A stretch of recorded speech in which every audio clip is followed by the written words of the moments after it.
Hello, Melinda. Good to see you.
Hello, Troll Slayer. Good to see you.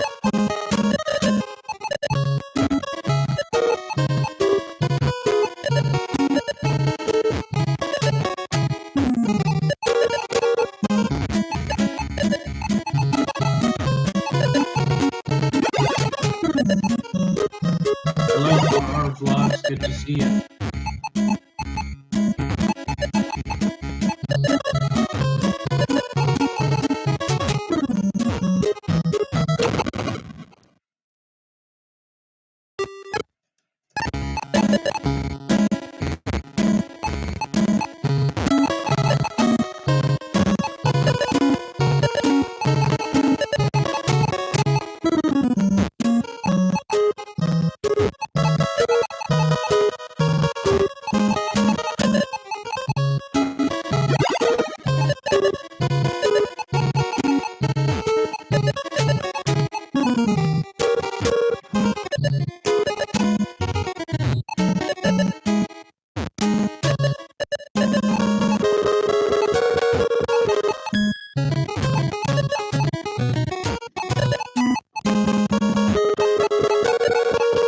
tasty peanut.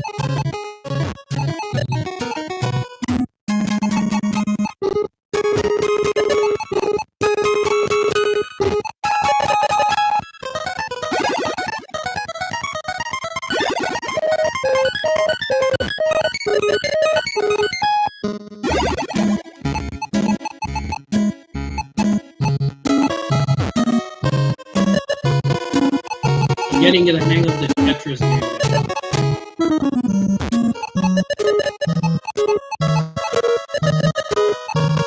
I'm doing well, tasty peanut. How about you?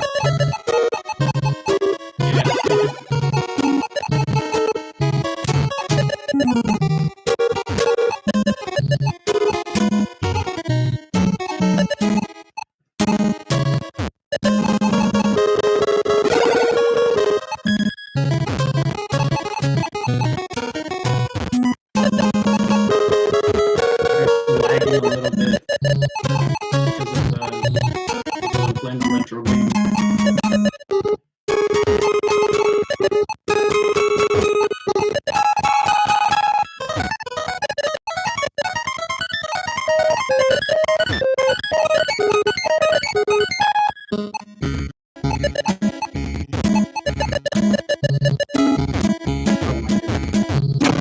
Put everything in the wrong way.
Alright, tasty peanut. Good to see you.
Yeah, that's nearly good.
Imagine being in control of the entire prison, have inmates work 24 hours, massive amounts of money. But be careful, a riot could break out at any time. You can build the most powerful prison empire, constructing all the facilities or tear everything. Challenge the limits of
Yeah, 31.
Alina, good to see you.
Hello, Bonnie, good to see you. Thank you so much for coming.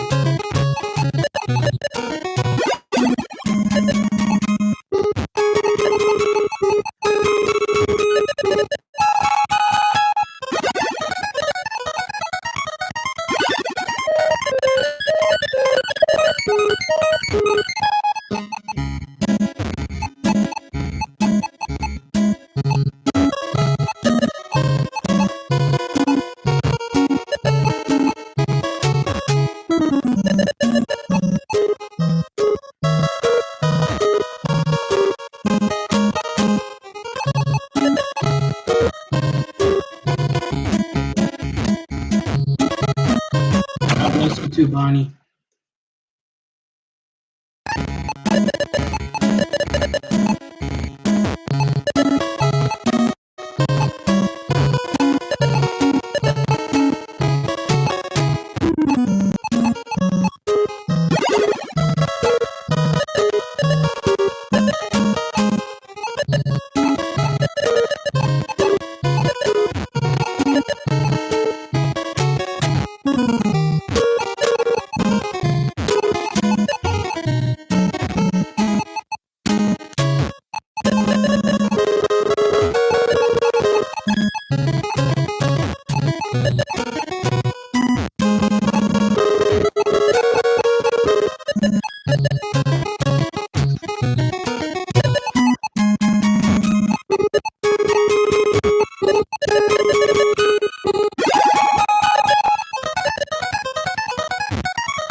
Hey, Shadow Wall, good to see you.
Hello, Dixie. Good to see you.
Hey, Jamie.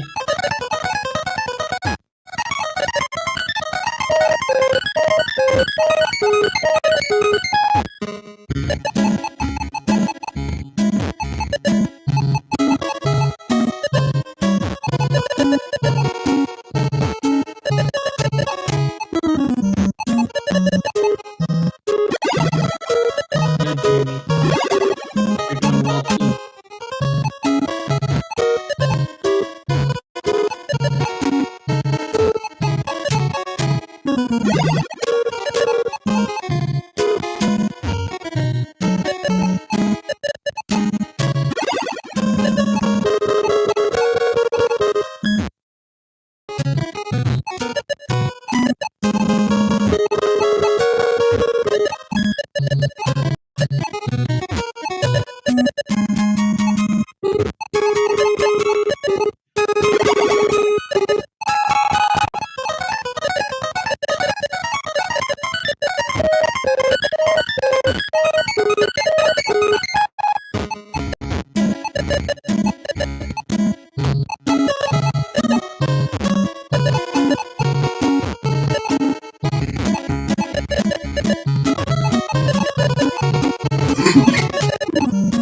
Jamie.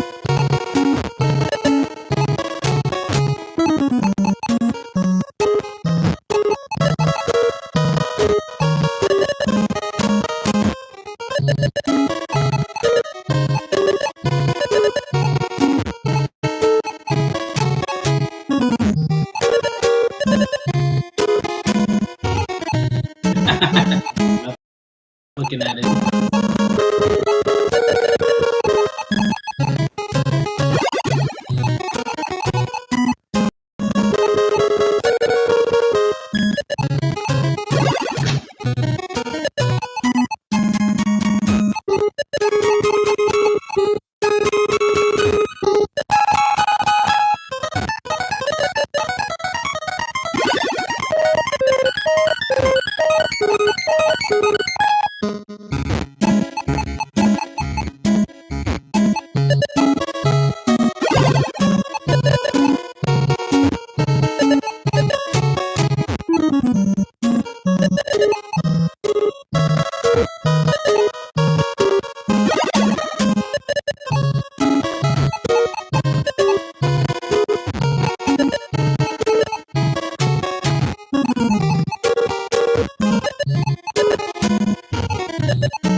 Alright, I'm gonna clean up.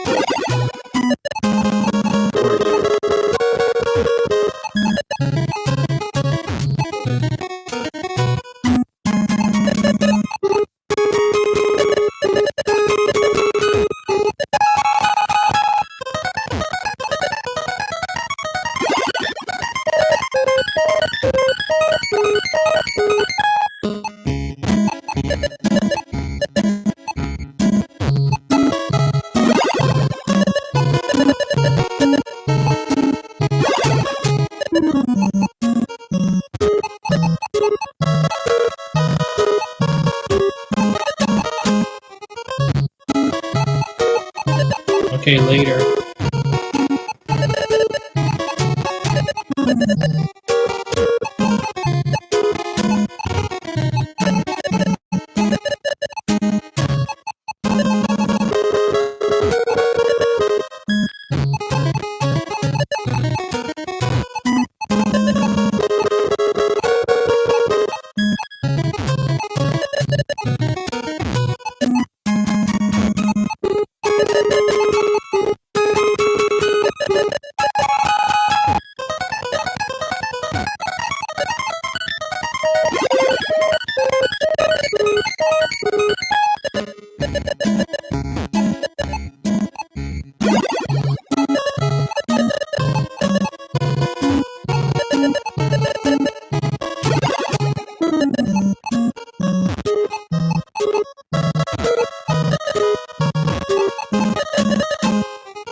I gotta start all over.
All right, let's do one more game.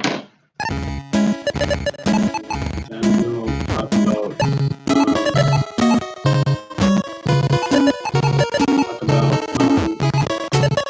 I wasn't planning on doing the screen today.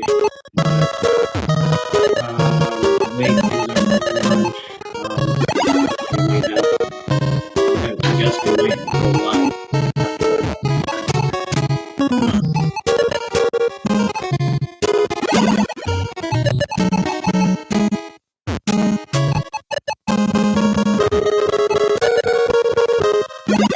Any news, let me know. I'll be happy to share any news to me.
All right, so we're gonna share out. We're gonna talk about some major breaking news. I'm gonna get some water. I'll be back. I'll be back.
All right, I'm back.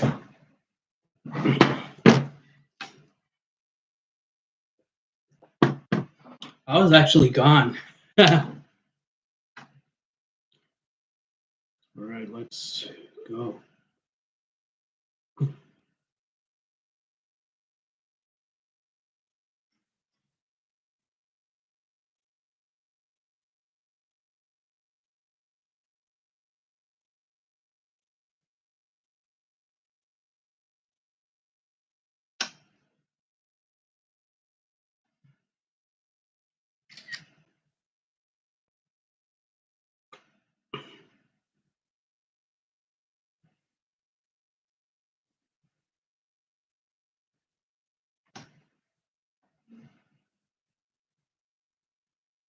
All right, let's. The first news sharing I'm gonna do is there will be a avalanche.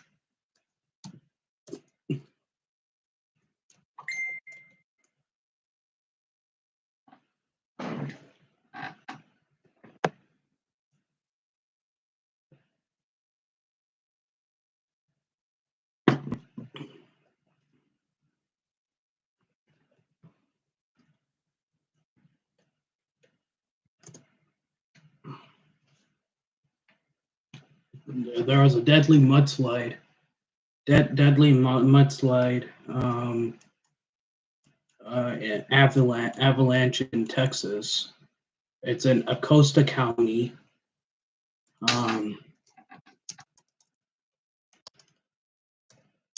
So I don't know how many.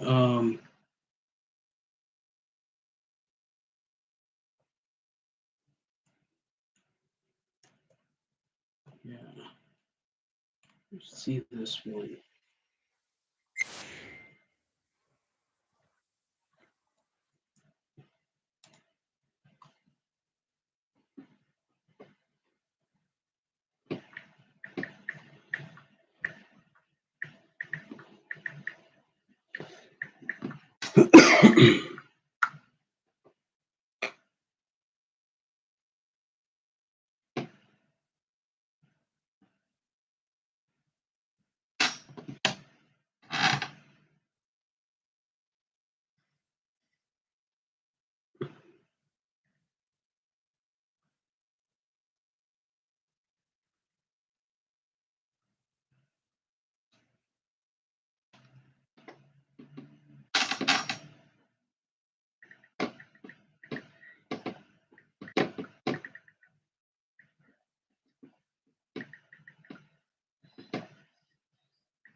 Right.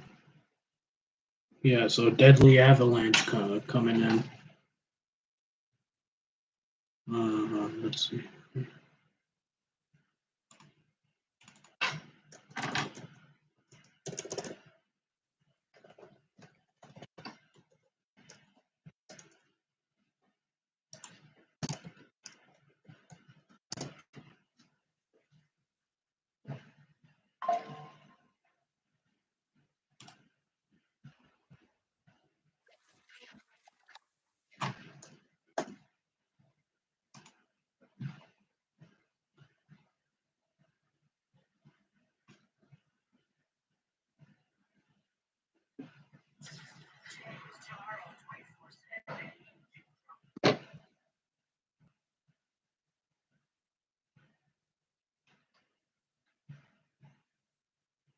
All right. Trying to find the avalanche. Where is it?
So there's a deadly mudslide in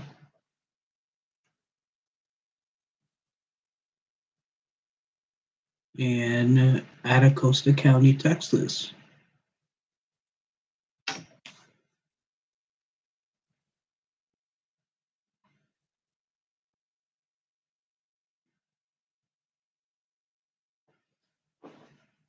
Can't find it. Oh my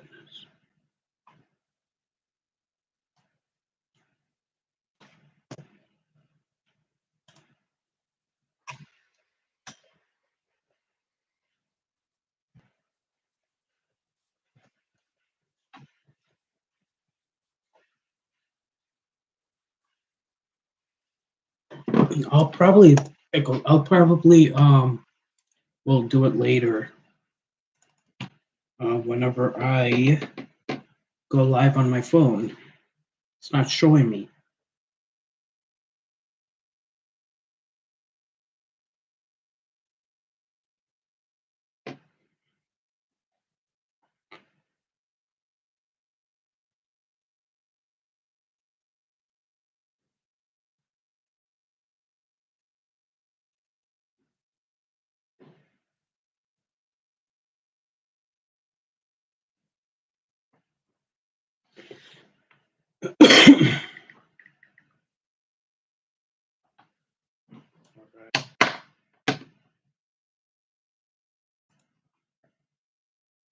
So next one will be flooding in Lawton, Oklahoma.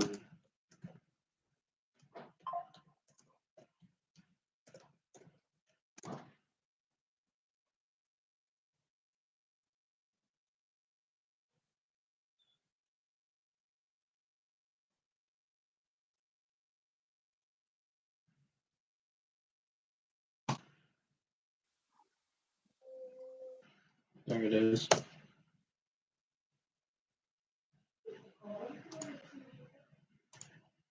Let me share it. Oops. look at this massive flood in Oklahoma. I mean, in the lots in Oklahoma.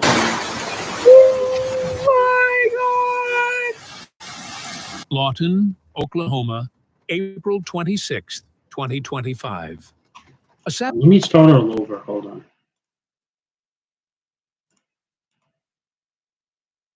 Look how big the.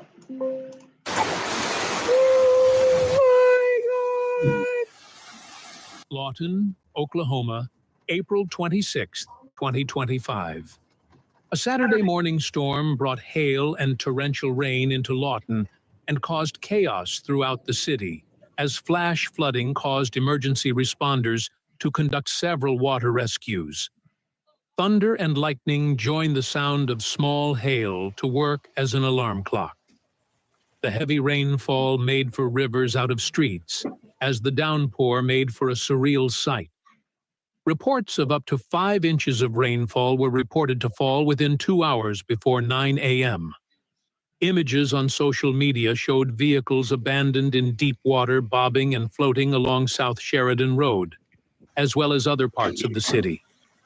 The area of Northwest 52nd Street and Rogers Lane was shut down to traffic due to deep water, with more rainfall projected to hit southwest Oklahoma throughout the day and into the night.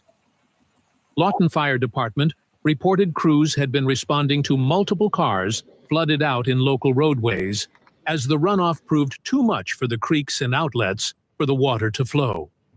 The Fort Sill Fire Department brought a boat and its water rescue team to the Timbers Apartments, 120 Towers NWW at 44th, to assist. Yeah, so technically all the flood in Lawton, Oklahoma, it's a really big disaster there. Really big disaster. So it turns out that it turns into an ocean. So many ambulances, and all the rescue people are coming. Like this is really shocking. It's really shocking. Assist with water rescues as runoff from Wolf Creek swept over the banks, as well as the bridges on Meadowbrook Drive. Lawton Fire also conducted boat rescues at Pike and Valley Apartments, 206 NW 44th. The upper portion of Northwest 44th Street had been closed due to the deep water, trapping tenants because that's the only route out of the complex. Large portions of Fred Bentley Park, located along Wolf Creek, were also submerged by the flowing water. Near the Medicine Park exit was closed for a time Saturday morning due to floodwaters breaching the banks of East Cache Creek. According to the Oklahoma Highway Patrol, the roadway was open at noon, but traffic was moving slowly, and cautioned it could be shut down again if rainfall totals continued to grow. Besides that, a jackknifed semi-trailer is causing traffic delays on eastbound I-44 North Oklahoma City. The incident happened between Pennsylvania Avenue and Classen Boulevard. One lane of traffic was open, allowing drivers to slowly move past the area. Northwest 52nd Street and Rogers Lane, Oklahoma 115 from the Cache to Mears Gates, and Oklahoma 49 from Medicine Park to Oklahoma 54 were all closed as of noon. More flooding will be expected in the coming days if the gates at Lake Latonka are opened, which may cause flooding along its route south to the Red River, affecting communities in its path. As of noon, this one is actually lagging a little bit, so let me show you guys this one. There's another one right up here that also. This is the flood in Lexington, Oklahoma, April 30th of 2025, which is 2 days ago. It's in Lexington, Oklahoma, during the storms. Yeah, so it's 2 days ago. There's another one right up here in front of us that also I'll bring it right down. Ooh, the river's really flowing. Wow. Yeah, that barn right there. It's got water all around it.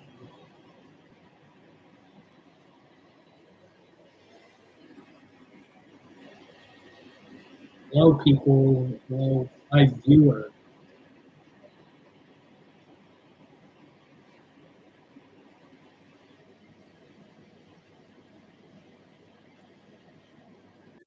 This is lagging too. I don't know what's going on. Hold on.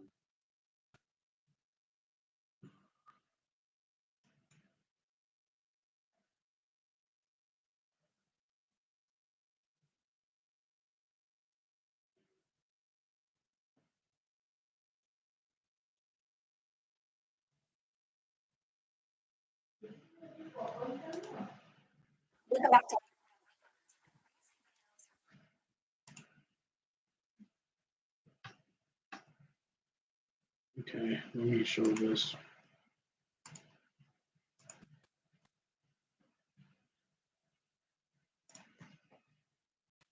Okay, let's show this one. Welcome back to Weather Command Weekend. Crazy videos coming out of Lawton, Oklahoma from Saturday. Intense thunderstorms dropped golf ball sized hail, completely covering yards and denting property. And with the hail came the rain, and lots of it. Heavy rain, which caused some serious flash flooding. Lawton was under a tornado warning yesterday. People tornado sirens around 8 a.m. yesterday. Of course, that was mixed with the sound of thunder as well. Thankfully, no tornadoes were reported in Lawton, as the National Weather Service also issued a flash flood warning. More than 5 inches of rain fell within 2 hours, causing residential areas and streets to flood. Some areas saw waist-high water levels stranding. Yeah, so at least one dead was at least one. There was one dead in Lawton, Oklahoma. There was a severe water. There was a severe water slam, as you can call it, the flooding. One dead in Oklahoma flooding. So it was hailing, it was storming, it was storming and hailing, and also that causes the flood. Drivers in their cars. The Oklahoma Department of Transportation was forced to close roads as the flooding rose. Emergency responders conducted several water rescues yesterday. Unfortunately, at least one person has lost their life due to flooding. The flood threat continues today as rivers are already inundated and more rain is in the forecast for Lawton.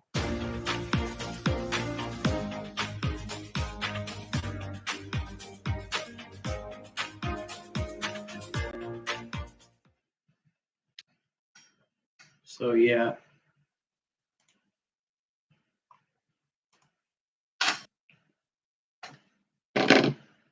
So next one.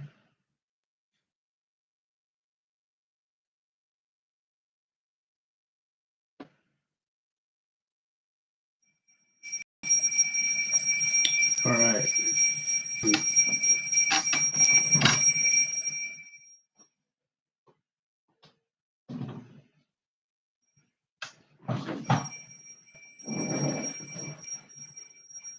All right. All right. Another one is that there is a um,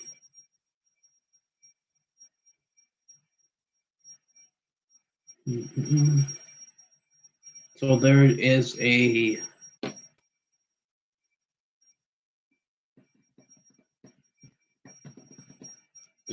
massive shooting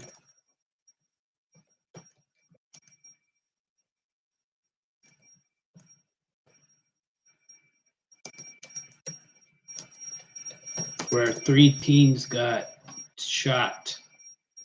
Three teens got shot in massive shooting in Chicago, Illinois. Yeah, Troll Slayer was like, "What are you looking at?" So I want.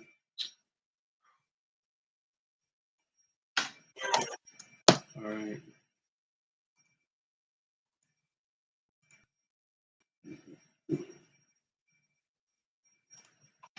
Breaking news.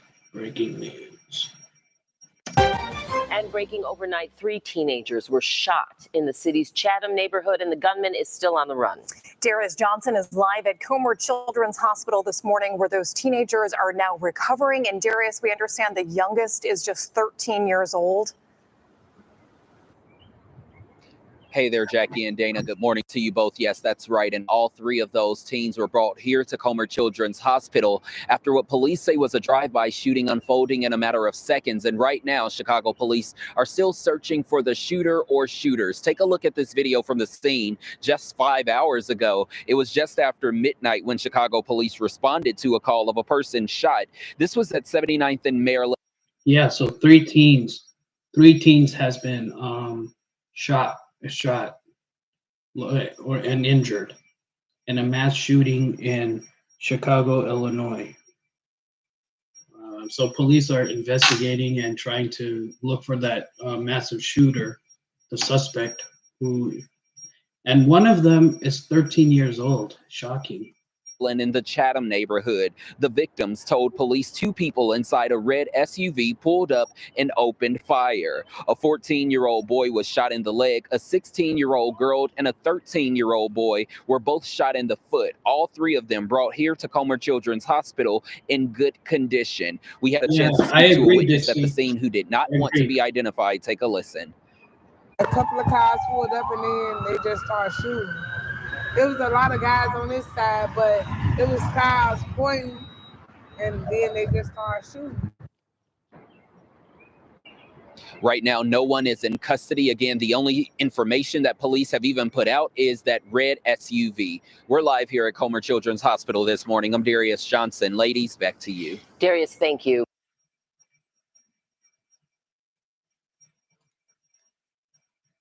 Crazy. And yeah, the next one, so the next one will be police chase in California.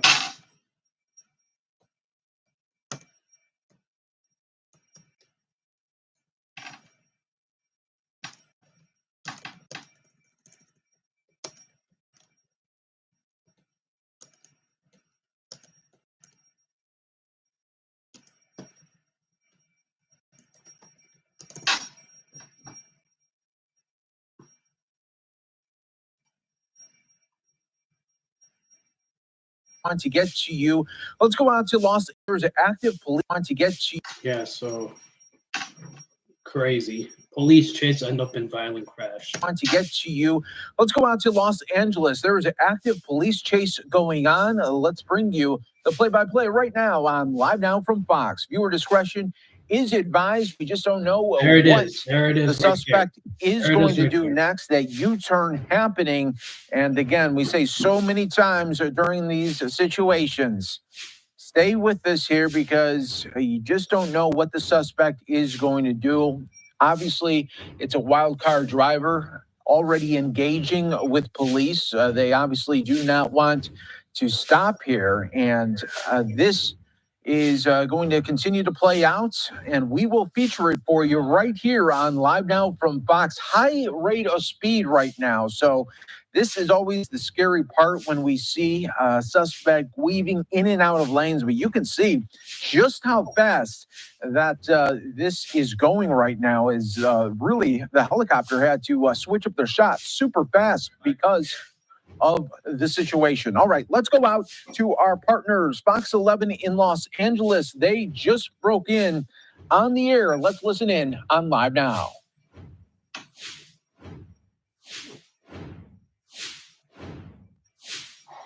Yeah, driving a CRV. What's the cross? Some of the exits right there that we're seeing. Well, we're coming up on the 405 right now. We got you can coming up that North 405 Valley area. You know, see those speeds. Look at that, 117 miles an hour. Now, a lot of these vehicles, especially these newer ones like that, they have limiters set up. You know, computer. They're just not going to let that car. That's a big police chase. Big police chase. Drive that fast. Crazy. But if this person does any kind of, just even bumps into something right now at these high speeds, that could be very tragic for that driver and anybody else that may be in the vehicle. I'm trying to listen to what California Highway Patrol is talking about. Haven't heard about anything but the driver. But again, California Highway Patrol in active pursuit this morning, still on the 118. We're going to start running out of 118. We'll have a choice out here, the 210 and or the 5. I also know that TOC, if we were going to stay on the 210, TOC is our technical people. We might have to start switching up some mountaintops. But right now, still continuing. Now in the emergency lane, speeds in the triple digits. This car really moving out. California Highway Patrol doing what they can to keep the public safe. Well, you know, it is kind of like a Friday light situation, you could say, on the freeway, which is giving this person the ability to drive erratically, maneuver in and out of those lanes and go at a high rate of speed, which obviously is very dangerous. But because there's lack of traffic, that individual is able to drive this way. Well, you know, lack of traffic, that's one of those plus and minuses. Like you said, it's giving this person that ability to go a lot faster. Also, the people that are driving, they're not expecting somebody to come up on them that quickly and or change lanes in front of them that quickly. So this is makes it a little bit more dangerous for the public. California Highway Patrol, they are still, I believe, they are still in the background there, at least trying to warn the public. But that vehicle is still moving along at a very, very quick clip. The helicopter is still here following it, and of course Skyfox is going to keep an eye on it as well. But you know what, when I did that wide shot, I did not see any of those California Highway Patrol vehicles. So maybe they have backed off, giving this now I'm getting confirmation. I'm being corrected. They are still in pursuit, and that's really the big positive. At least, again, in my opinion, my humble opinion, I'm just a guy in a helicopter.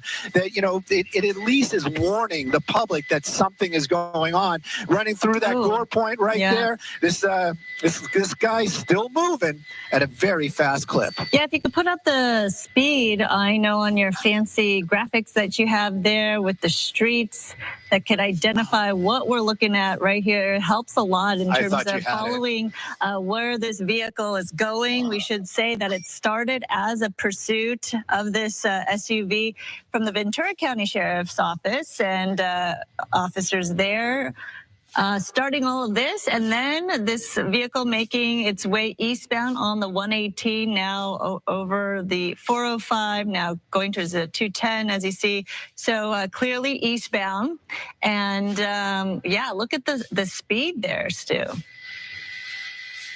Definitely, and I'm sorry about that. I thought you guys were seeing the same thing I was. My bad. But yeah, you can see it, and this is not the carpool lane. Now we're getting back over into actual traffic lanes. That was the emergency lane for the most of it. And these triple digits, at one point, I looked up, and it could be a little bit of an error. Don't get me wrong, we're not perfect, but it was coming up to 118 miles an hour. Now, I would venture to say that 115, 120, probably the limiter on a car like that. And again, that's just a factory thing.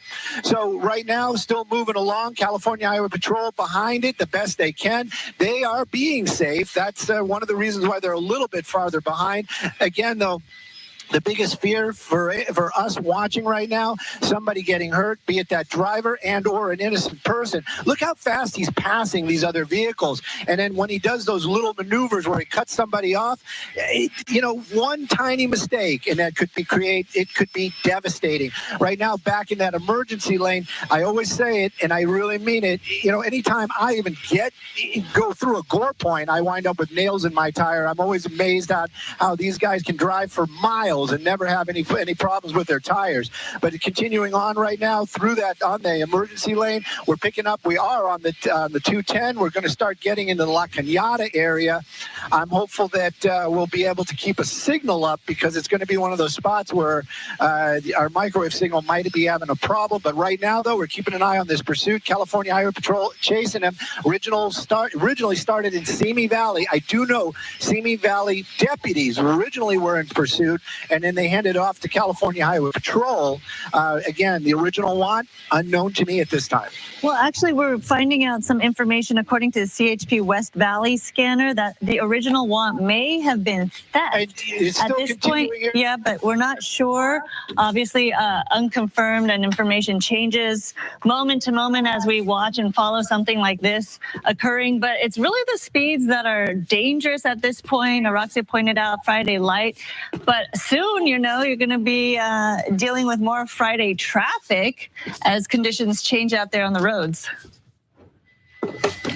Well, you know, the 210 is traditionally kind of one of those freeways. It's like if you live in the valley, it's kind of that secret way around things. Yeah, you're going to put a little more miles on your car, but you're not going to sit in traffic for the most part. So this is going to be pretty much wide open. Now, it depends upon where he winds up or she. If we take the two. Uh-oh.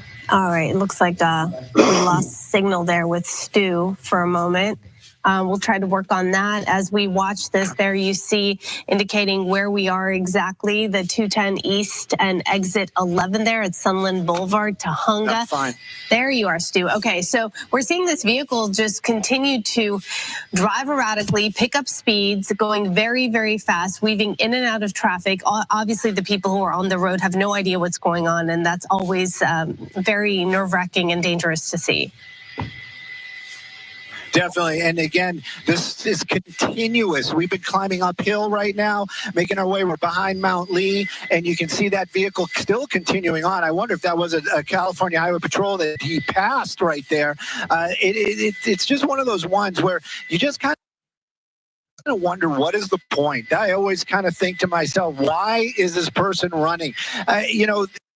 Good question. Good question. Why is this person running away? Only a guilty man will run away. Guilty man who drives over the speed limit, who drives putting people in danger, swerving lanes, swerving lanes. See, high-speed chase of a theft suspect. Theft suspect. See, only a thief would run away. They're not going to get away. If it's an emotional thing, maybe this is getting something out of their system, but you're putting so many people. So it shows on the, whoa.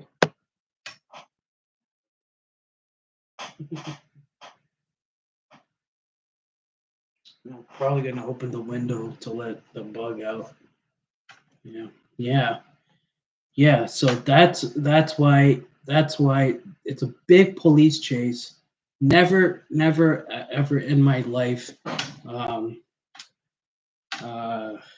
never ever in my life had a violent crash because of the police chase. You see, imagine what that person who got into a crash with this crazy. People at risk. Anybody you're passing at those high speeds, and then of course, you know, yourself behind the wheel. Yeah, I understand that there is a little bit of a helicopter swap right now. We actually have a sheriff's ship over it. We are in La Cañada. Maybe I'll tell you one thing, guys. You do the you don't, if you don't want to do the time, don't do the crime. If you do the crime, you do the time. They made their way over here knowing this was coming their direction. But those speeds and how this person passing everybody out here in the La Cañada Tahunga area, it's a little nerve-wracking. And then those lane changes, they've been kind of sweeping right now. Like you said, a little bit Friday light. He's got those opportunities to make those kind of wide turns. But sometimes he gets into those traffic situations, and even at those high speeds, makes those abrupt turns. I'm worried about this vehicle colliding with somebody else on the roadway. Everybody else doing the speed limit. This person doing almost double the speed limit. Yeah, anytime you see a car. You hear that? Double the speed limit. No problem, Melody. No problem. Thank you so much. Yeah. Yeah, exactly, Melody. Exactly. Yeah, double the speed limit. Double the speed limit. I want to see how long that lasts. Oh yeah, Melody, I'm doing well. I'm feeling a little better. Thank you for asking. Are driving like that, whizzing by you, you kind of wonder, what the situation is. I know I take pause and wonder if it's a pursuit going by, but clearly that's the situation here. If you're driving along this freeway and you're seeing this car going by at triple digits in terms of how fast it's speeding by, really dangerous. And obviously we're having trouble with the signal right there, but we are staying on top of this pursuit of this dark SUV that started in the Simi Valley area. And with that, we're at the 11 o'clock mark of Good Day LA Plus, GDLA Plus, and we welcome all of you. We are watching this pursuit. We began watching this towards the end of the 10 o'clock hour. Stu up in Skyfox over the scene right now. There you see it on the 210 East, passing exit 17, La Crescenta there. Obviously, this vehicle we hear is a theft suspect, wanted for some kind of a theft issue. You see how dangerous this individual is as he or she. Theft issue, exactly. She makes his or her way down the freeway there. Very close. So many vehicles. I know it is really nerve-wracking. Just complete disregard for any rules and laws and other people's safety at this point. Swerving off the road. Swerving off the road. Can you believe that? Imagine, like, those cars are put at risk. Swerving off the lane, swerving lane to lane. Dangerous.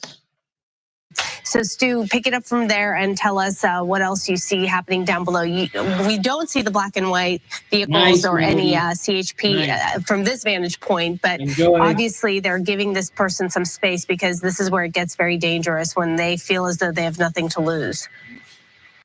Yeah. Exactly. They have nothing to lose. Good on them to be giving that person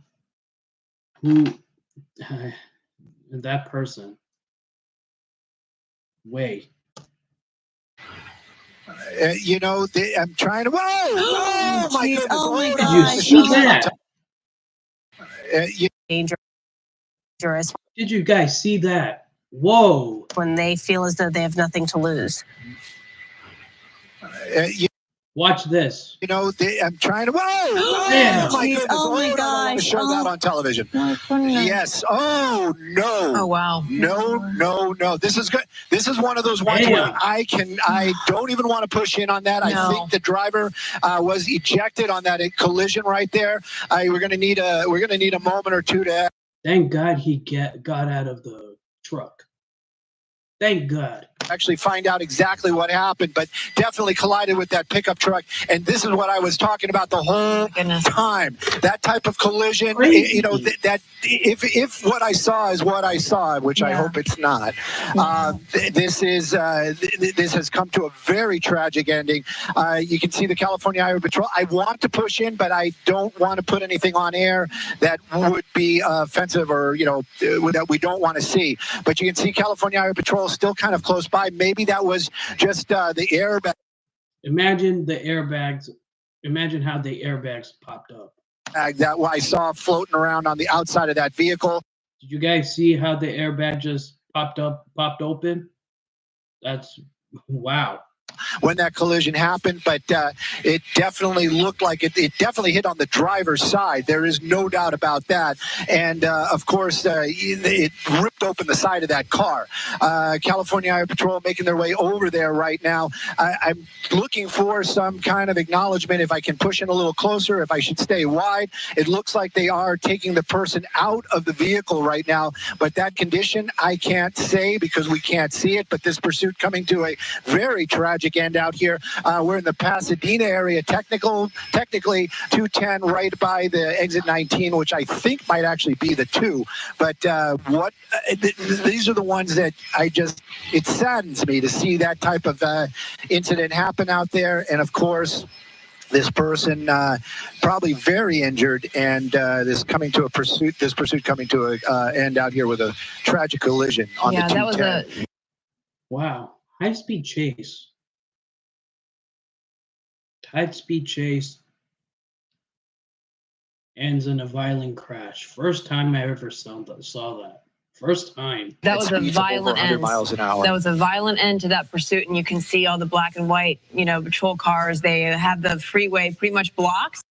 I'm pretty sure that guy, if he's okay, that guy would be arrested. That guy would be arrested, not only for theft. Sorry, guys. Not only for theft at high speed, for putting people in danger. Double speed limit. At the moment, we saw the driver. The impact seemed to be only on the driver's side of the vehicle, right? And you can see that it just ripped an entire hole through the driver's side of the vehicle, and dragging some of the parts of the car. I don't think I can zoom it. I don't think I can zoom it on desktop. I have to do it on my phone to do it. But wish they could do it closer to see how that car is being ripped open. Are along with it, and we don't know what the status of the driver is, but certainly it had to be very, very injured at that point. Mm-hmm. Definitely, and this is one of the ones where I'm trying to find out more by kind of pushing in to see what happens. But yeah, there's it definitely seems to be that driver definitely bleeding, and in CHP, one of them, you saw him run over here to the back of that car. He actually they all have paramedic kits in there. They come across these type of accidents all the time. They do know basic and first aid, but that collision with the side of this truck right here, this dump truck, that is solid steel. And gladly the dump truck was okay, but the car isn't. And connected with that portion right there, so that's even angled. It opened that car up like a can opener. It did. And hopefully it is, that driver will be okay. But right now, I would venture to say not okay. We don't want to zoom in too tightly on that car right now, because you can see it is quite the bloody scene. What a tragic and violent ending to this, and we want to apologize too. If anyone saw what exactly happened, this is a replay of the accident right now. Right there. Oh my God. Really horrific. So take a look at the replay. Take a look at the replay. The replay of the accident right now. Right there. Oh my God. Really horrific to watch this. Yeah. And yes, you can see the vehicle was speeding so fast it went out of control as it was trying to veer around that orange truck, and that's how the collision happened so violently and so quickly because of the speed, and that's why you said it pried it open like a can opener.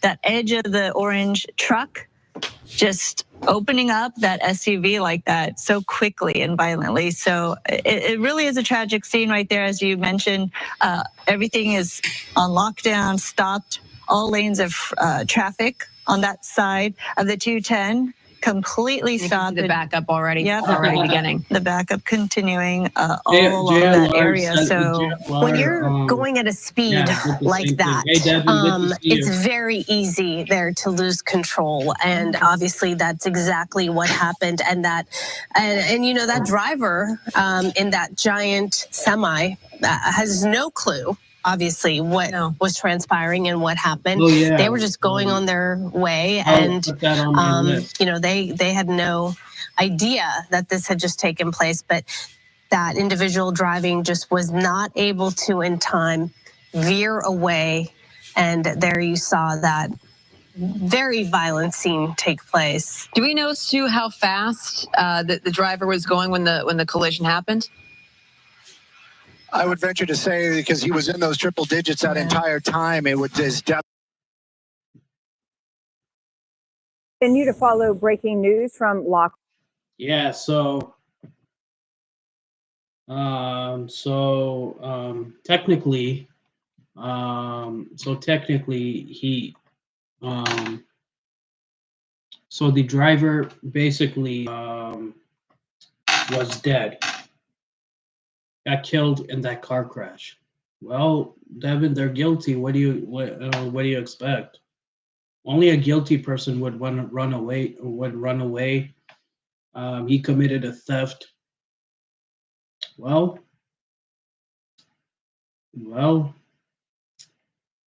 gotta pay the consequences. Gotta pay the consequences. All right, next, I'll be I'll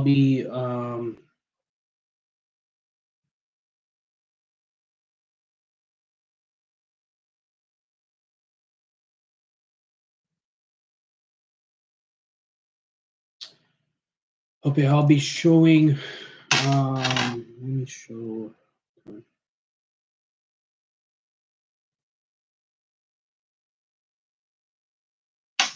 There's an active shooter.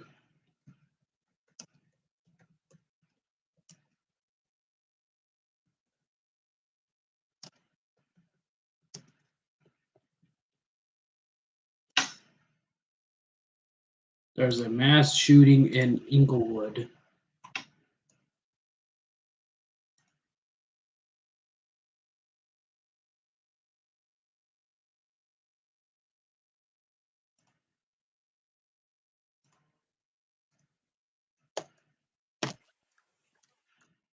There's a mass shooting, yeah. In Spartan, Inglewood, in Inglewood. So I'll be showing this clip. So there are two employees who are shot at the Spartan College. Let's go to Mike Rogers at the desk for an update. Yeah, so I'm going to be very careful about the information I'm going to share here because I don't want to jeopardize any kind of law enforcement investigation. But what I can tell you right now is outside law enforcement agencies have been notified of a suspect description. It's also in Los Angeles. Down to the name of this person as well as the vehicle they were driving. I'm not going to share those details because we don't know what this person knows, and I certainly don't want to jeopardize any kind of police investigation. But we did hear from outside agencies, we were listening to this on the radio, that police do have a name and a car that they are looking for in connection with this. Now, to be fair, we don't know if the name just came from the license plate of the car because they do have that. So it's very possible the car was seen on camera, they ran it, that's the registered owner. That's one possibility. The other possibility is they know specifically who the person is, and that's who they're looking for. Or we don't somebody at the location knows that person. Exactly. And so we don't know which of the scenarios that is, but we do know it sounds like they've got a pretty good lead on exactly who they're looking for. They've shared that information with allied agencies. Allied agencies have put that out to their officers as well. So that makes sense why we're starting to see all these people leave. They're going to go be on the lookout for this car that they are looking for in connection with this, that they are now sharing with their partner agencies around the area. Yeah, not a huge sense of urgency here from the officers we're seeing at this particular scene. Of course, we're not seeing what's going on in the rest of the city or surrounding communities. But when you do think about the geographic location of this technical school, you have LAX right nearby, you have freeways, you have rush hour traffic just beginning on a Friday in Los Angeles. You have parking lots, trailers, hangars, a lot to go through. To be honest, guys, Los Angeles is also not a safe country anymore. Safe state in California. California is never a safe state, in my opinion. through there. So I guess it's maybe good news that Yeah, at least Melody, we're the here world's going right now. The crazy. people we're seeing are safe as the World's police going crazy. tape this area off. Yeah, absolutely. And you're talking about the sense of urgency, Rudabeh, and I think definitely just to speak to what Mike was talking about, the fact that they possibly know who this person is, have now identified them, definitely going to send them, maybe some information that they know possibly where they are, where they could be hiding out. They have some more information about that. So at this location, like you were saying, not so much urgency. Yeah, and one of the other challenges, and Rudabeh, you mentioned it being at LAX, is it's not, our helicopter is not allowed to go to LAX for those reasons, but we are so close to LAX that you couldn't even get a law enforcement helicopter above this because of that area. So these aircraft that are coming over right where this area is, I mean, the aircraft, there's a jet that's about to land at Van Nuys coming over this area. They're already down. The jet is about 600, 700 feet, right? So law enforcement likes to fly at about 400 to 500 feet. That's not nearly enough room for law enforcement to get a helicopter in there. So it looks like what they're doing is they've got one that's up really high above the LAX traffic to be able to kind of, be on the lookout for this vehicle that they're potentially looking for in this case. And so much going on behind the scenes in terms of this investigation. You've been listening to snippets of it, and you're being really careful about what you put on the air. But you have been reporting that the law enforcement and investigators have a name of the suspect and the vehicle that suspect was driving. And what we do know is that that person was wearing a security jacket. We don't know if that was actually a security guard, someone posing as a security guard.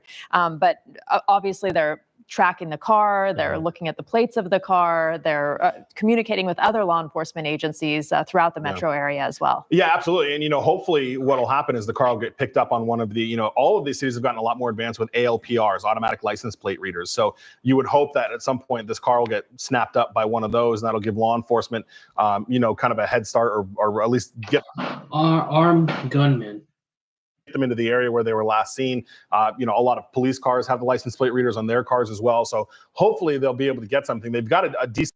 Let's hope that they're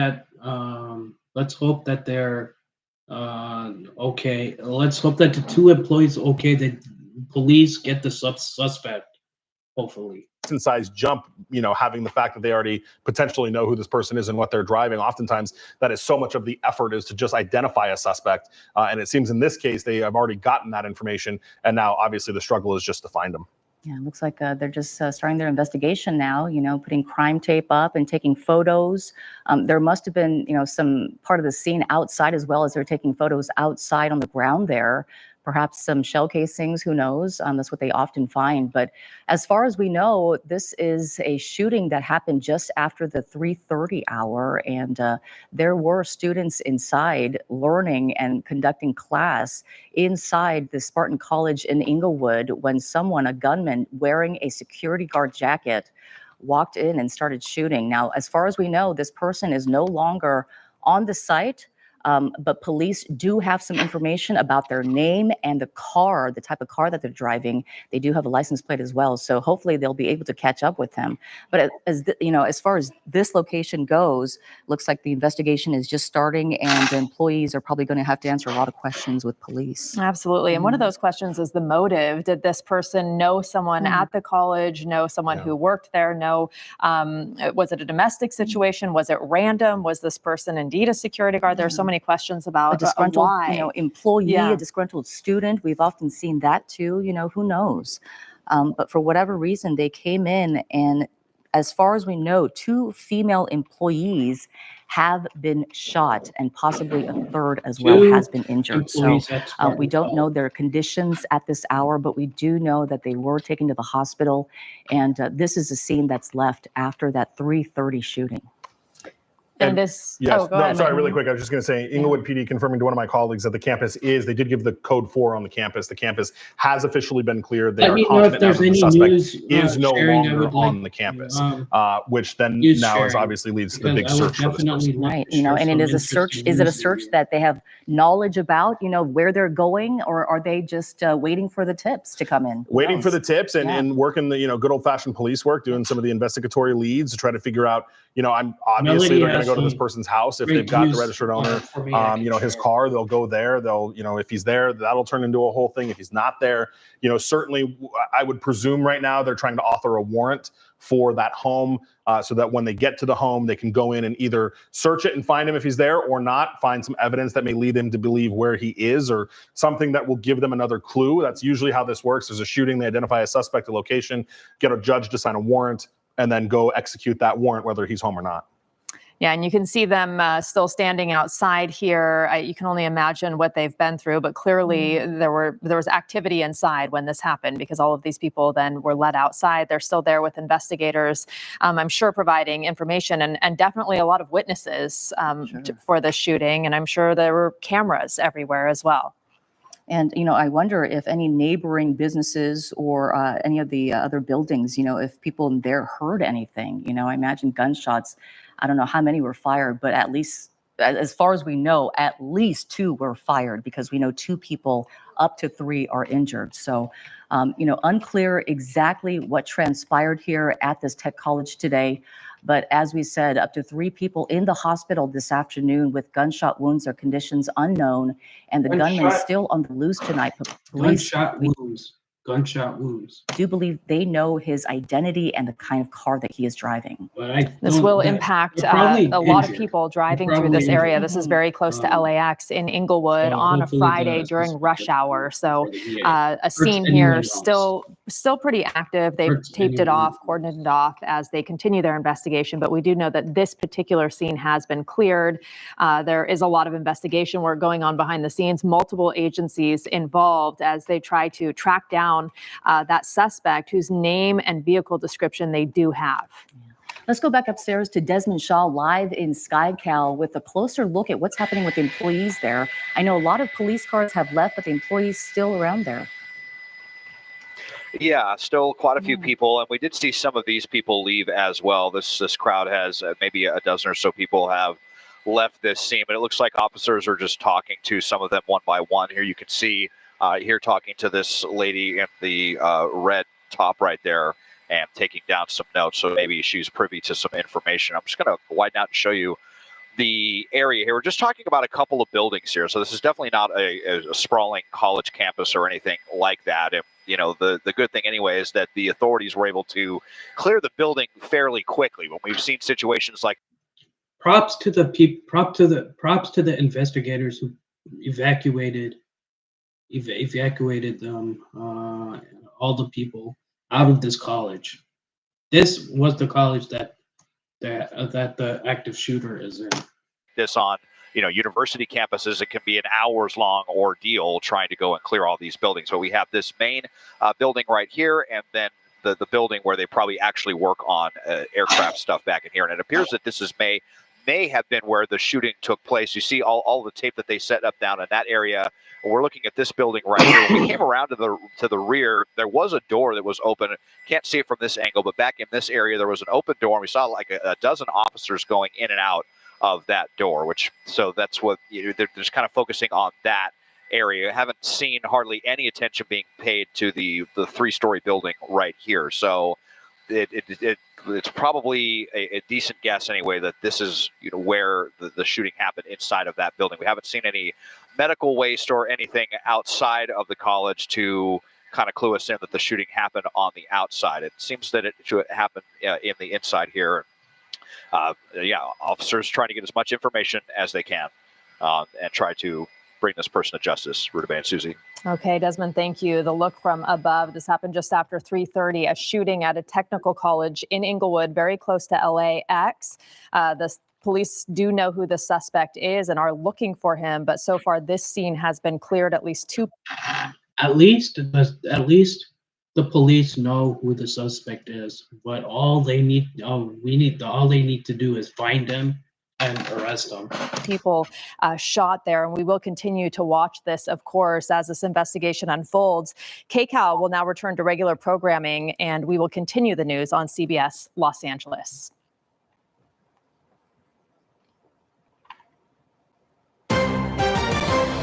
Breaking news out of Moreno Valley, where an explosion blew part. So this is the next. Let's go to Mike. We don't know what this person knows, and I certainly don't. Yeah, so.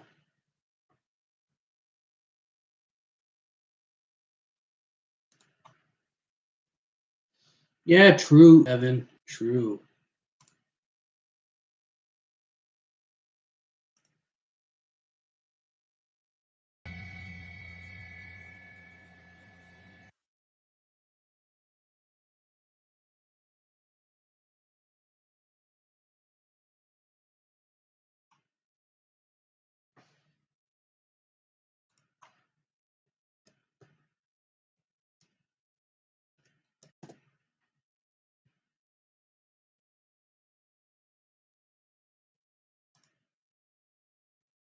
Special report.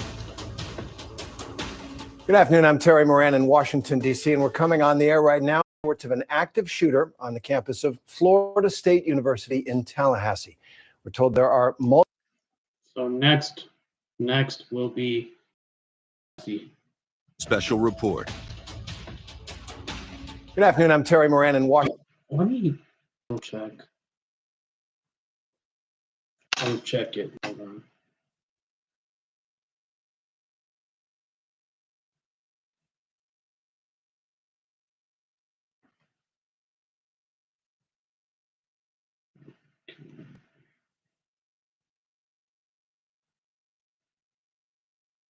Trying to find a bigger.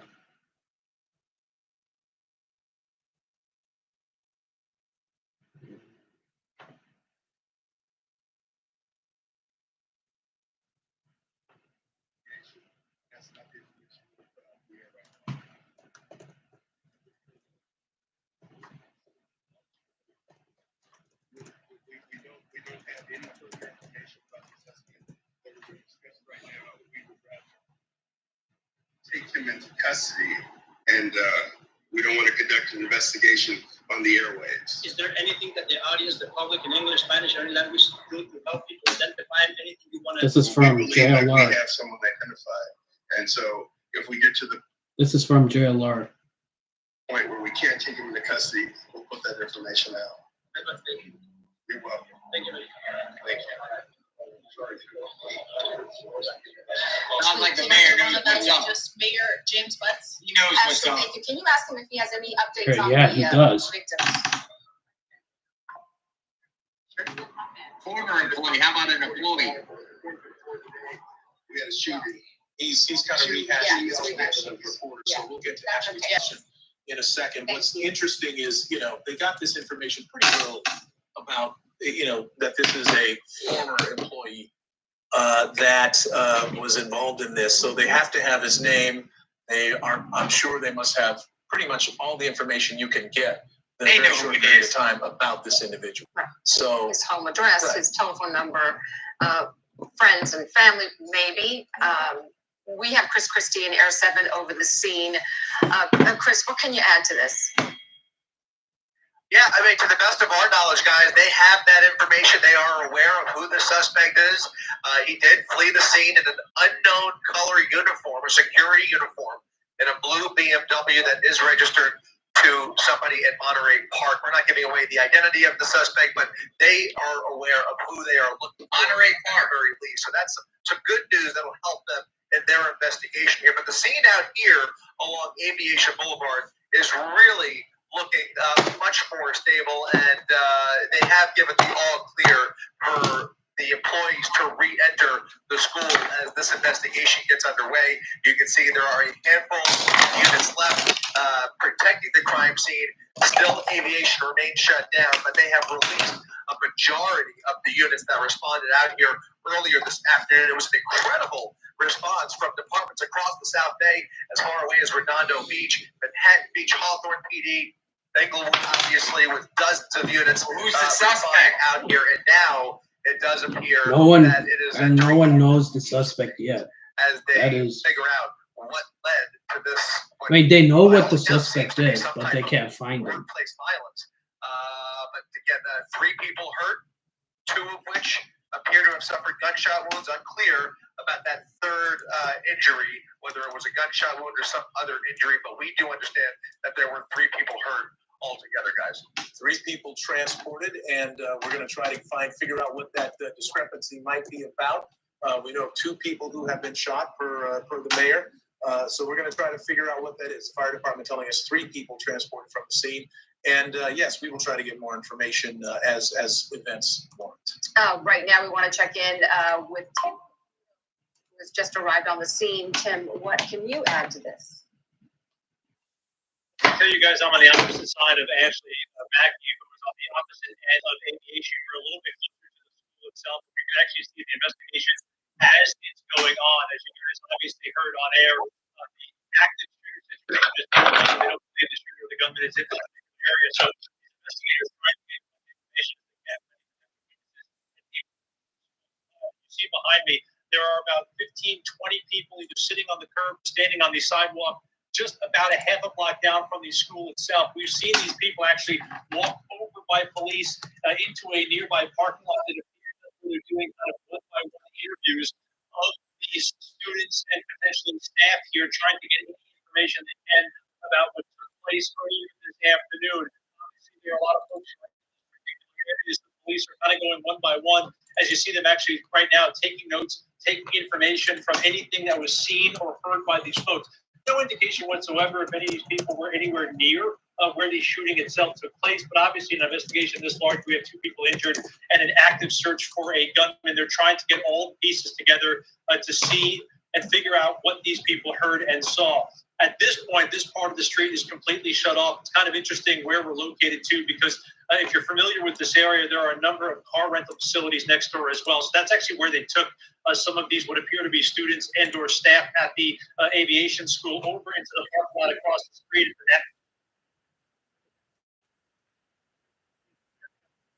The investigation portion of this, that is just getting up to figure out exactly what led up to this shooting, kind of all the pieces that went into place this afternoon. Obviously, as you see behind me, there are a number of police officers both out in the street and on the sidewalk, many of them right now trying to from these potential witnesses, or at least students and staff who were here at the time. Obviously, an ongoing investigation with a number of streets shut down in this area, but we'll send it back to you guys in the studios. We try to talk to some of these folks after they're interviewed by police to see what they have to say.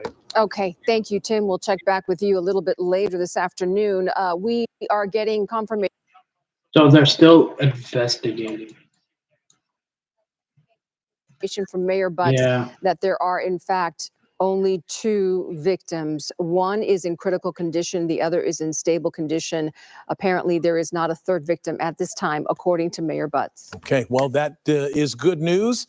And so in the meantime, the search is on for that suspect.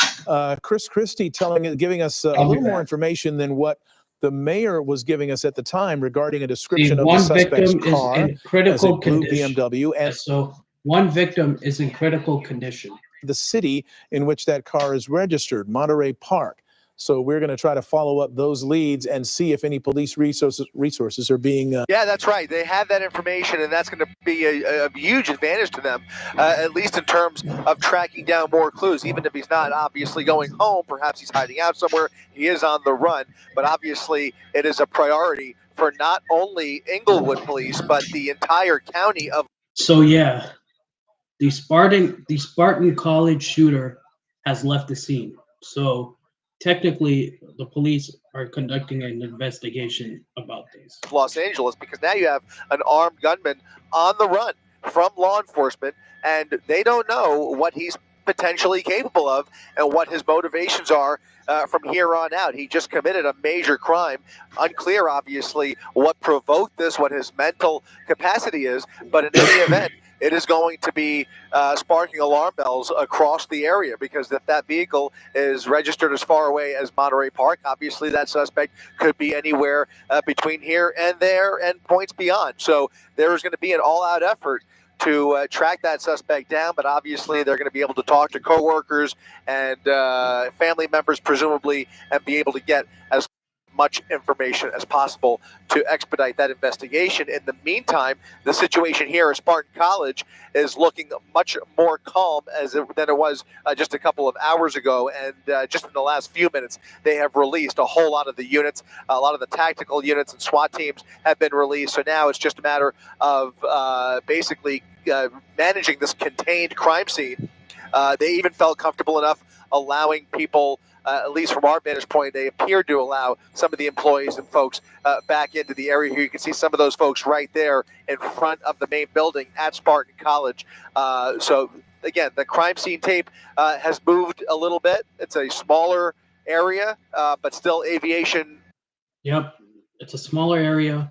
One victim in two victims, and one victim in critical condition, and second victim is in stable condition. Boulevard remains shut down from Manchester. So basically,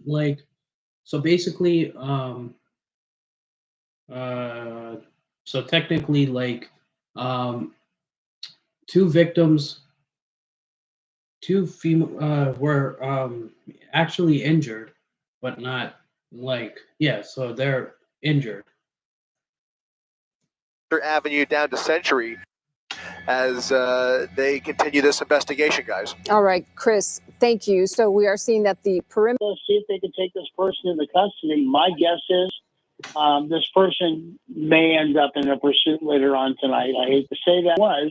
In order to have a firearms permit, they have to get that from BSIS, which is the state of California. They also have a guard card. And for a firearms permit, meaning in the holster type of weapon, they actually go was mandated by the state a few years ago. So there are a lot of factors involved in this. I'm sure the ATF is offering their assistance also because a weapon was used. So it's just one giant puzzle right now.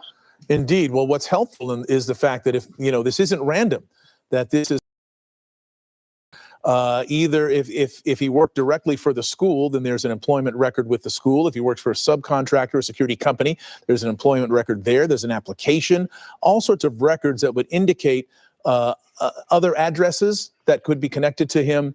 And as you pointed out, getting the license to carry the firearm, there's a background check, we presume. There are things that are able to put that puzzle together rather quickly of who this person is, where he might be located, where indicators of where he might be right now. And we've been getting conflicting information. We heard from Mayor Butts that this shooter is a former security guard, but we heard from a witness whose boyfriend was at the college at the time of the shooting that the shooter was actually a working current security guard. So those are some of the details that obviously will be ironed out. But this is typical to have conflicting information early in an investigation. Yeah, Giovanna and Mark, that's one of the things that happen. Investigators are getting inundated with pieces of the puzzle. I talked to one person, they say, well, the person was 6 feet tall. Another person says, they're 5 feet tall. So they have to weed out all the good information from the bad information and just make it more finite. Yeah, it's hard when you get kind of that fire hose of information coming to you, and you've got to pick the things that are relevant that'll help you catch this shooter. Ashley, Bruce Thomas, thank you for joining us. We're going to keep referring back to you as we continue our coverage. Ashley Mackey joining us now from the scene with more. Ashley? Definitely the crowd around the scene here has picked up quite a bit. We're at the corner of Manchester and Aviation. As you can see behind me, still very active crime scene. They've got law enforcement vehicles all over the place here. We're still quite a ways from the Spartan College, though. You can see down the way there all of the flashing lights. But I also want to point out something we just learned, that this building close to us, this 8619, this brick building here, is a daycare. And there's actually some parents who just went in there because those kids are still being held in there as this investigation continues. And again, safety is the number one protocol. Safety is the number one priority here. Earlier, we spoke with Chris Becker. He's president of Spartan College, and he talked about that, how safety is of the utmost importance. At the school, he described the campus as quiet and safe. He says, She's absolutely right. Safety comes first. Safety comes first. There's constant patrolling, 24/7 security, and that's safety right now, unfortunately, has been threatened, but they are working with law enforcement, with investigators, with the city to make sure that the people who are here now stay safe. And you can see some of these parents, these kids are being walked out of this daycare here. But I want you to hear from President Becker what he said to us earlier. Campus safety and security are our utmost focus and concern. We have 24/7 campus security here. The campus is patrolled regularly. We go through safety drills, fire drills, earthquake drills. We're an aviation school, so safety is one of the things that we focus on the most. It's a peaceful campus. It's a nice community of students and teachers and staff. We all get along really well, care about one another deeply, and this is hard on all of us. David, Joanna, you heard him say they go through the training. I'm not sure how much training they go through for an active shooter. I'm assuming, unfortunately, in this day and age, that most schools do go through some type of active shooting scenario. We spoke with one witness earlier here who says her boyfriend was inside. He works for the campus. She says she's an educator. She's familiar with those active shooter trainings. She's not sure how much training her boyfriend went through, but again, no amount of training can really prepare you for this kind of situation. And at the end of the day, you really don't ever want to have to use that training. David, Giovanna. All right, Ashley, thank you for that information. That's helpful. We're slowly putting the pieces together on this situation. Hello, everybody. This is Eyewitness News at 6 o'clock. I'm David Ono. I'm Giovanna Lotta. There is still a large police presence at Spartan College in Inglewood, where at least 2 shooting victims were transported. This is a look at the scene right now from Air 7 earlier this afternoon. The shooting occurred at about 4 o'clock, 3:45 actually this afternoon. Mayor James Butts says the suspect is no longer in the area and that the suspect was wearing a security guard uniform. Eyewitness News reporter Tim Caputo has arrived at the scene a little while ago. And Tim, opposite side of where Ashley is right now, what are you gathering from your perspective?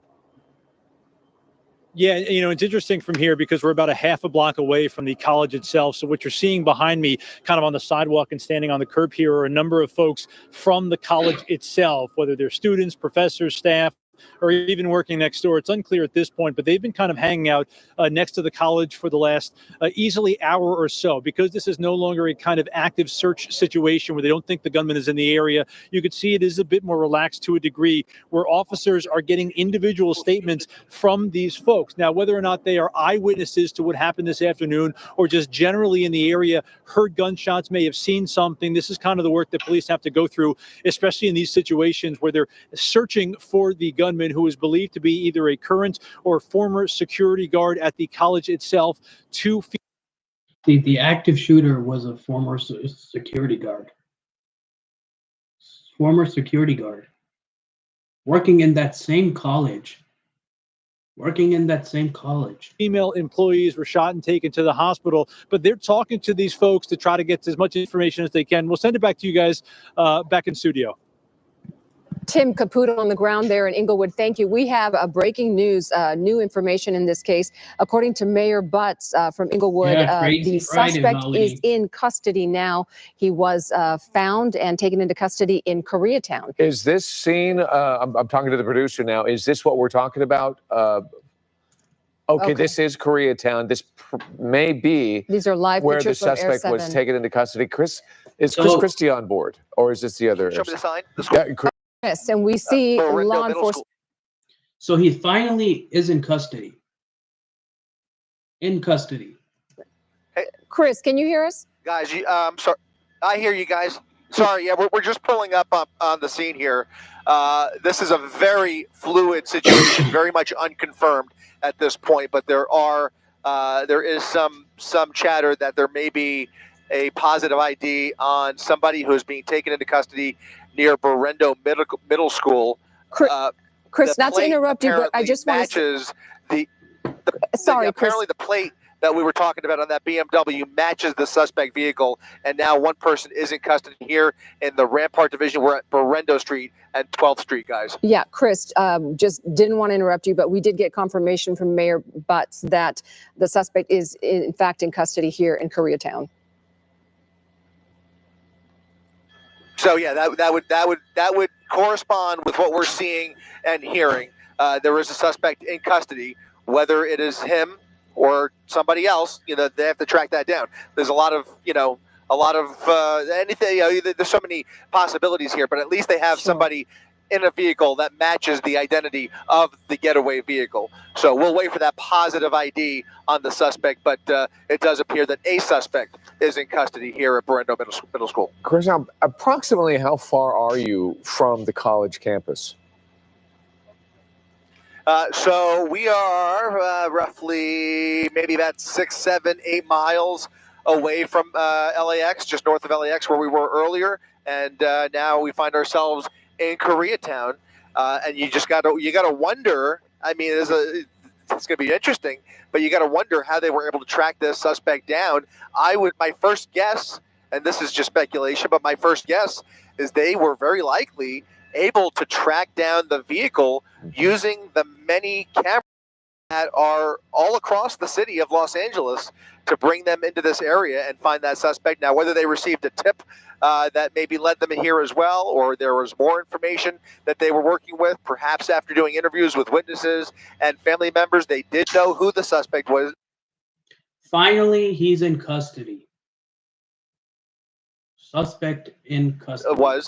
They had a positive ID on a security guard or somebody in a security uniform who fled in a 2014 blue BMW registered to somebody in Monterey Park. And that was the suspect that they have been seeking since the call first went out. Now, whether again they have a matching vehicle here, they have a suspect in custody. I think the question is whether it is the suspect finally that is in custody, or perhaps just somebody they are questioning. But a suspect in custody is certainly good news. Sure. And did I hear you say, in fact, you do see a blue BMW there in that area? We do not see it. We do not see it, but we are getting word at our assignment desk that they did find a blue BMW that matches the description. Hang tight there, Chris. We want to get back to Ashley Mackey, who actually talked to Mayor Butts. Maybe we can get further confirmation on this potential arrest. Ashley? David, that's right. Right before he left, he got a phone call. He looked at me. He said, suspect is in custody, Koreatown. He hopped into his truck and then they drove away, I'm assuming, to go and get more information like we've been talking about. But he did also say earlier today, they did know who they were looking for, or who they thought they were looking for. So it was just a matter of time, from his words, a matter of time, a matter of resources in finding him. And from what he just told me, they have located this suspect in Koreatown, and he was on his way to go confirm it. That would put a lot of people at ease if that is in fact the case, and we are assuming it is because he's a good source. We have to be careful, though, because it could be a suspect. It could be a person of interest. So we're going to further try to confirm that. But great work out there, Ashley. Let's go to Tim Caputo now, who is also there near the campus with the latest. Tim, this is a tough afternoon for everybody on that campus. Yeah, and you're absolutely right. And they're actually watching and hearing things in real time as well. It's interesting as we hear from both Chris Christie and from the mayor that someone is in custody. And a lot of these folks who are clearly affiliated with the school are checking their phones, some of them answering their phones, clearly either getting information or maybe loved ones reaching out to them. But obviously, a lot of them seem to be paying attention to what's going on. As you see, though, they're still giving statements to police. This is still a very active investigation. Obviously, you have the one aspect of it where they're searching for, and it appears to have potentially captured the suspect and the gunman in this situation. But you also need to get all the information of what led up to the shooting itself. And that's part of what these officers are doing here on the ground, right outside the college itself. They're going one by one and talking to each one of these individuals. I count at least 30 folks out here right now trying to get any information they can. Obviously, with the suspect in custody, you might say, wow, the investigation is over. That's not exactly how it works. You still have to piece together what led up to this, how potentially he got onto the property, got into the building, and what led up to the shooting, if there were any words exchanged, or if anyone saw or heard anything. No word at this point if any of these folks behind me were actual eyewitnesses to either of the shootings. 2 women were shot. We're told one's in critical condition, one in stable condition in the hospital. But obviously, any information is important when it comes to the eventual prosecution of this alleged gunman in this situation. The street itself is closed down. There's obviously a stand down when it comes to the kind of active energy that was here a little bit earlier when they were potentially searching for a suspect. Now it appears, they said easily an hour ago, that the suspect left this area 6-7 miles away. Clearly, he got fairly far from here, but not far enough to get away from police itself. This seems like it'll be an active scene for quite some time because most of the street is still filled with police vehicles as they continue their investigation, not just in gathering evidence on the scene itself when it comes to shell casing and any other kind of physical evidence left behind at the scene, but making sure they speak to each and every one of these potential witnesses before they head home. Obviously, an emotional Friday afternoon for these folks out here just trying to have a normal day at the school itself, the businesses next door, and even the car dealerships, the rental car place next door. This is a Friday afternoon, a relatively quiet one that got upended by this individual who came here. Whether or not he's a current employee or former employee, that'll be settled later on. But for these people, an emotional Friday heading into the weekend after either witnessing, hearing, or just being in the close proximity to a shooting where 2 people were seriously injured is a very traumatizing afternoon. And obviously, this is something they're going to take with them through the weekend. David, Giovanna, we'll send it back to you in the studio. Yeah, and for days to come. Tim Caputo, thank you for that live report from Inglewood there. And we want to check in with Chris Christie. Chris, we saw earlier images of a blue BMW. Can you expand? Do we believe that this is the vehicle the suspect was driving? BMW parked in front. The plates do seem to match the description of the getaway vehicle, and we do understand that a suspect is in custody. Yet to be confirmed whether it is the suspect, but right now a suspect associated with that getaway vehicle is in custody here in Koreatown. Guys. Chris, have you... Oh, we're going to Ashley. Okay, Chris, I had one more question for you, but we're going to check in with you in a minute. Ashley, going back to Ashley Mackey on the ground. Ashley?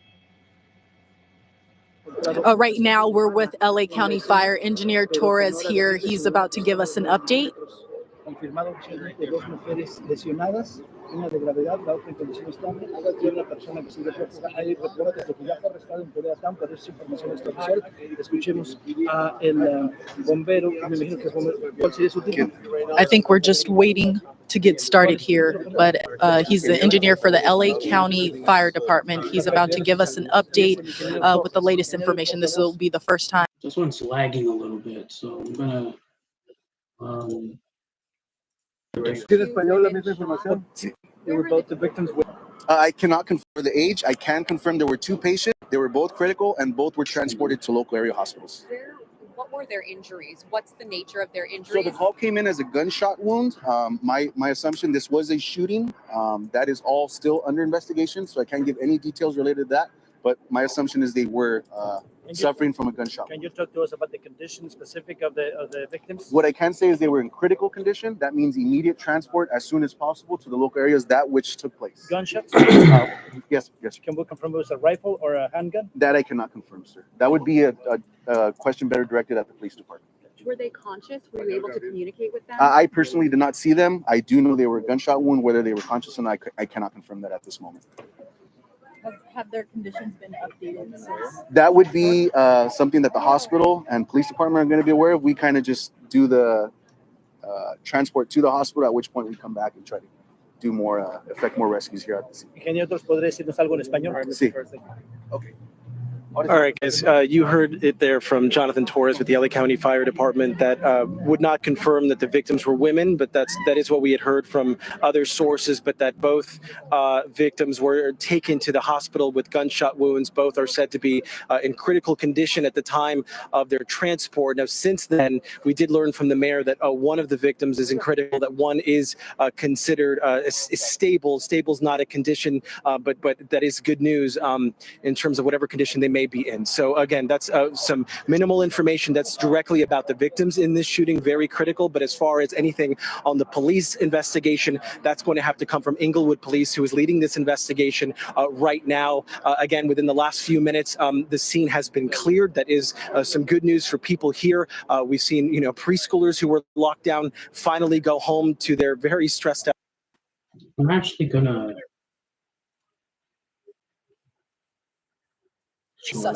All right, Ashley, thank you. And earlier we were hearing 2 victims were females. We will wait to confirm. Ashley Mackey for your live reporting from the scene there in Inglewood. We're going to stay on top of this story, take a quick break, and be right back.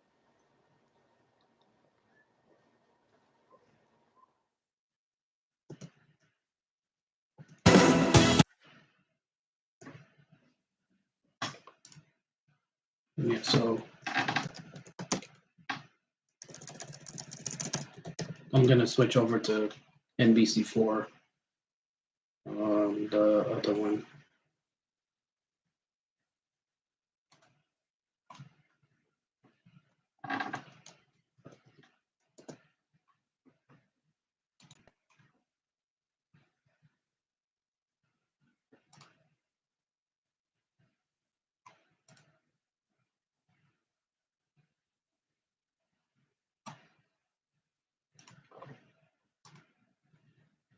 Hours here at Ocean View. Look over to the right hand side of your screen. You see that black SUV that you were just onto the back of a pickup truck as they're finally clearing this out of here. Over to the left hand, you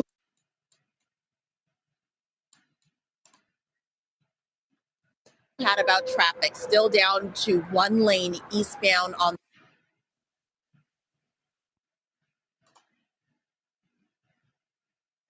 Hopefully that's going to be opening back up. Now we're going to take you back through how all of this unfolded today, starting in the morning. Keep in mind this video.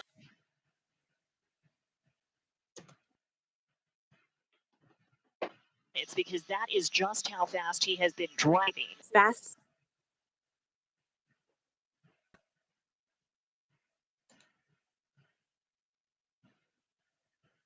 Crazy, right?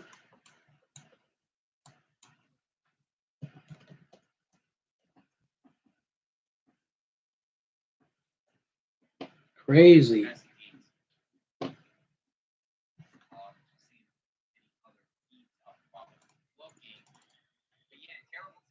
Definitely is a crazy Friday. Spartan College, many students have been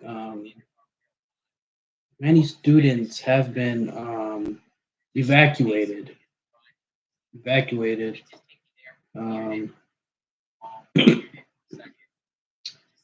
It's crazy how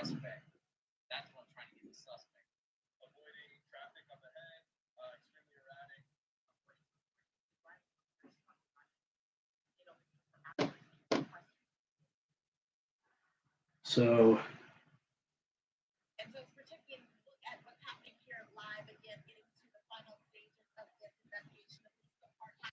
So yeah.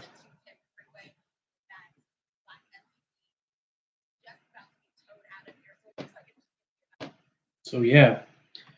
Going back to the SUV. So yeah. So technically, it's going to get towed.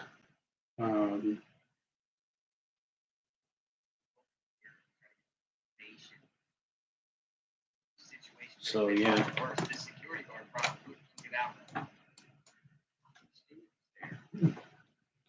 Right? That's pretty crazy too. This is a live scene, by the way. I think this situation's coming to an end.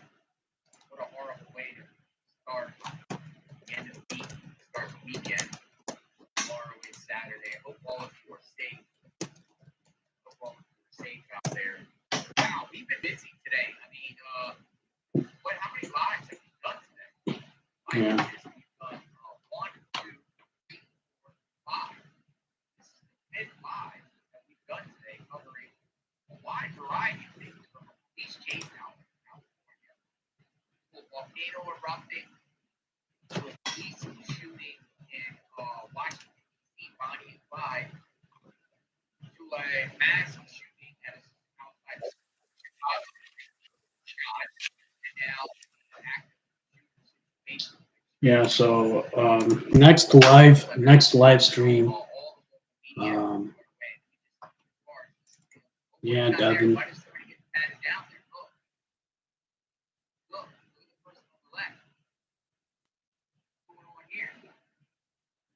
Look, the suspect is getting patted. Listen to this. What is that about?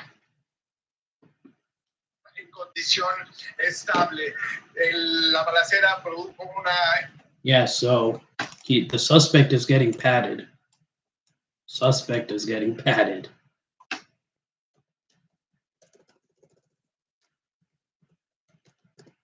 So let's see.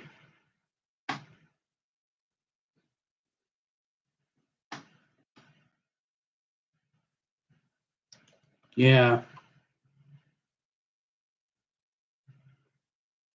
Yeah.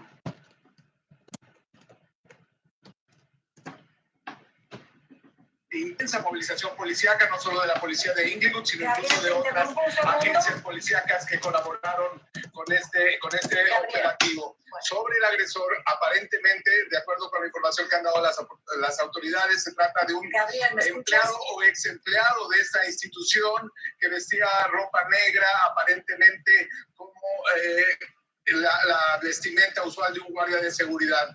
Se desconoce si este hombre ha sido abatido o si ha sido capturado. Las autoridades no han dado más detalles sobre este punto, pero la investigación continúa y la movilización también, el despliegue policiaco también es intenso en esta zona y es lo que acabamos.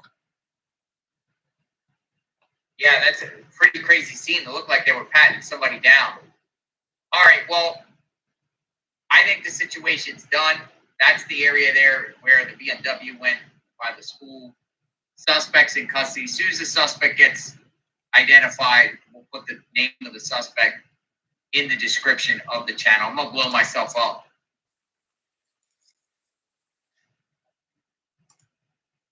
Thanks for watching, everyone. We cover true crime 24/7, 365. Hopefully, we're not back again. And you can never get a day off. Yeah. I'm assuming that they most likely had to evacuate one of these campuses.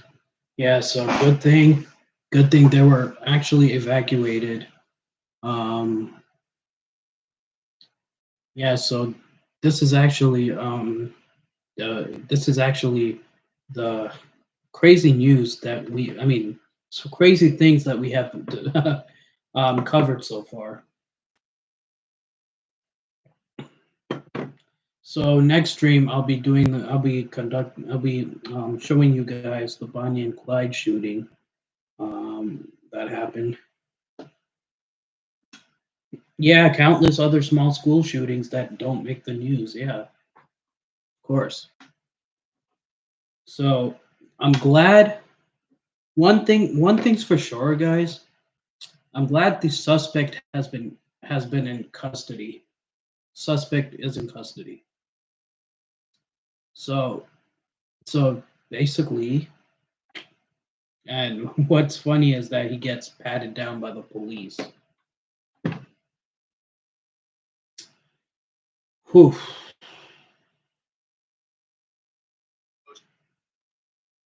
So yeah. All right, guys. I'm actually gonna 70% of everything. Yeah. Whew. We covered a lot today. Covered a lot.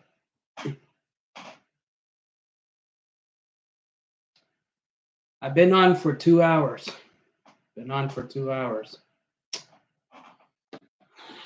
All right, guys.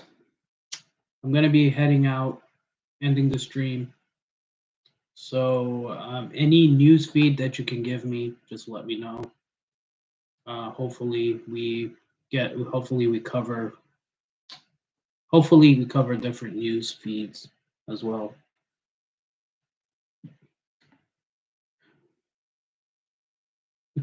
Troll. Yeah. So thank you all for the support. Thank you all for coming here. 18 likes. Let's go. So be sure to like, share, and subscribe. Make sure you share out the stream whenever I go live. And if you're new to this channel, please do subscribe and hit the notification bell. You'll receive notification whenever I go live. Thank you, and hopefully we see you guys on the next stream. Salute. Peace out. And I'll let you say your goodbyes too. Hey, Charles Lairs, deuce. All right, peace out.